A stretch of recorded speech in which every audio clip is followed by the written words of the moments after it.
Well, the Bell Witch story is one of the more interesting ghost stories in American history. It's probably one of the more famous. There have been a number of television shows and movies made about this tale. Probably the best known one that is supposedly based on it is the Blair Witch Project, although definitely known to be based on it is a movie called An American Haunting.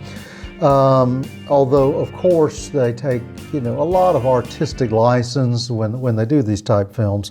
The story revolves around the Bell family, which lived in Adams, Tennessee, which is a community up near the Kentucky line, north of Nashville. Supposedly this family created anger against them from a woman, an elderly woman who lived in their neighborhood, and she bewitched them after her death. She became a vengeful spirit, so to speak, particularly targeting John Bell and his 15-year-old daughter, Betsy Bell. It is said by some that the Bell Witch story is the only haunting in American history that led to the death of one of the people involved, because John Bell was supposedly poisoned as part of this story. There are other stories that make similar claims, but it's an interesting tale.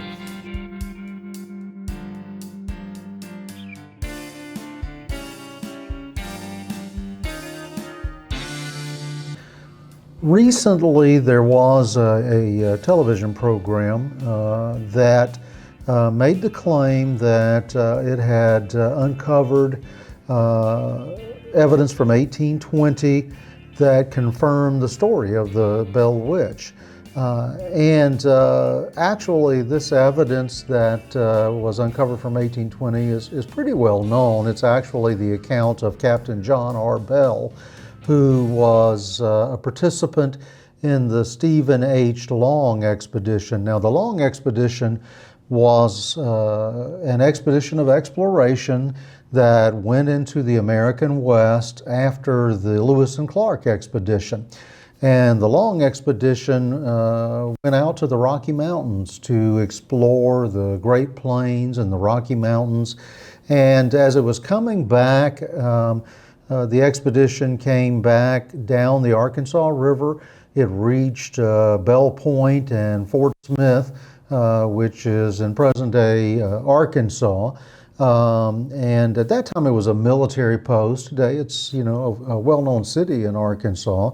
And Captain John R. Bell, who is not the John Bell of Bell Witch, fame, continued on back towards the east. He crossed the Mississippi River and he reached the Red River at a place called Port Royal.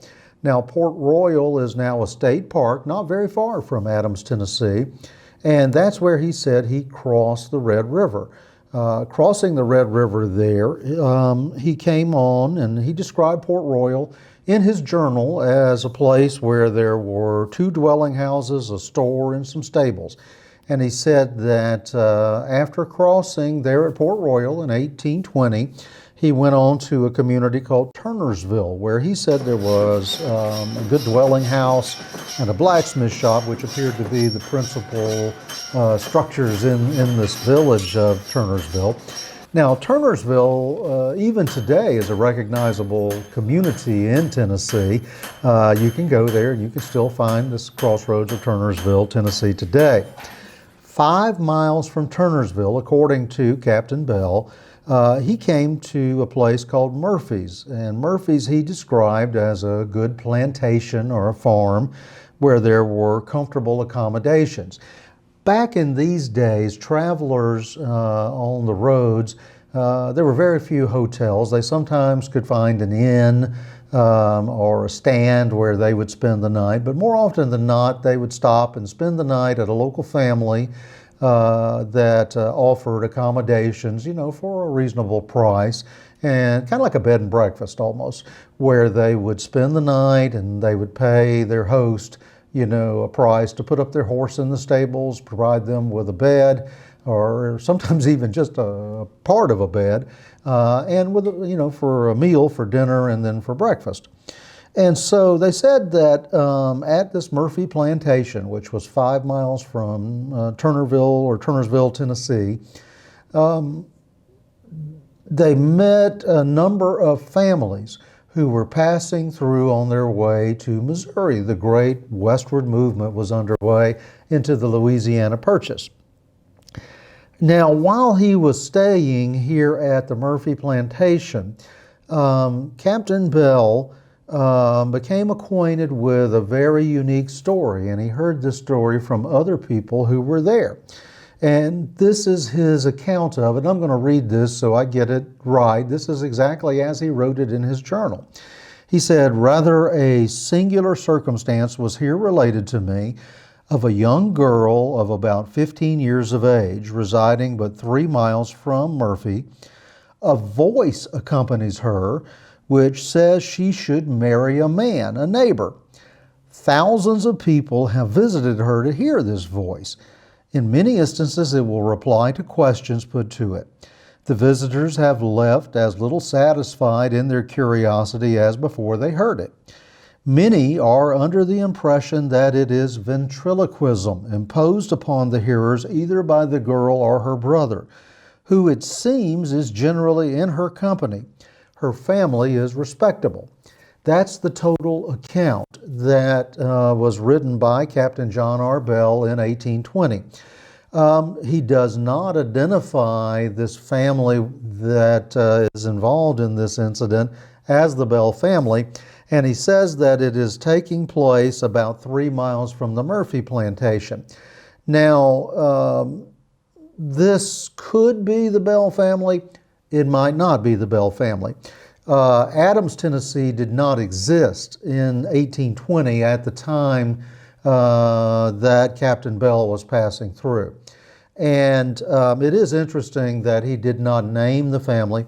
He didn't find it interesting enough to go visit and see it for himself, even though it was only 3 miles from where he was staying, which is kind of a shame. It would be really interesting to hear what a professional observer who is returning from a scientific expedition would have thought had he visited, where this was going on.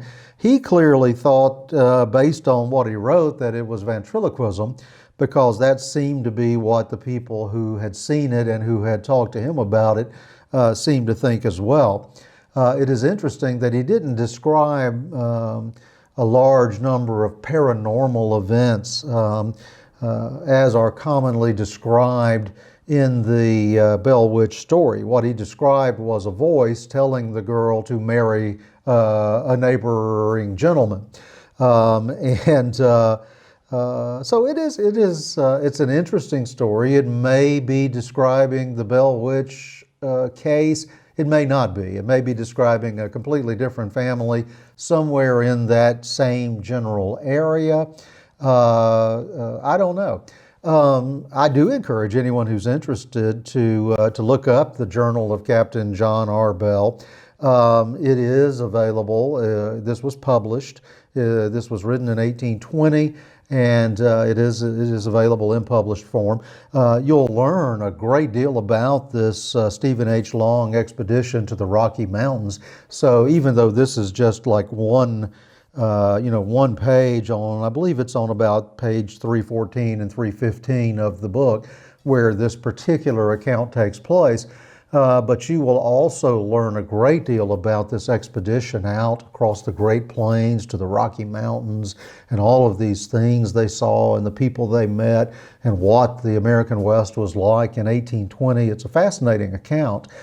I would encourage anyone who is interested in learning more about the Bell Witch to go to Adams, Tennessee. If you're passing through on the interstate, or you're in Tennessee or in that part of western Kentucky, Drop down there, visit Port Royal State Park, or stop in Adams, Tennessee, and visit the museum there. Learn about, that area. It's a beautiful area, a beautiful part of the world. It's very historic, whether you believe in these stories of the supernatural or not. You'll love the history, you'll love the scenery. The people are friendly. It's a great part of the world to explore, and I think you would really enjoy visiting.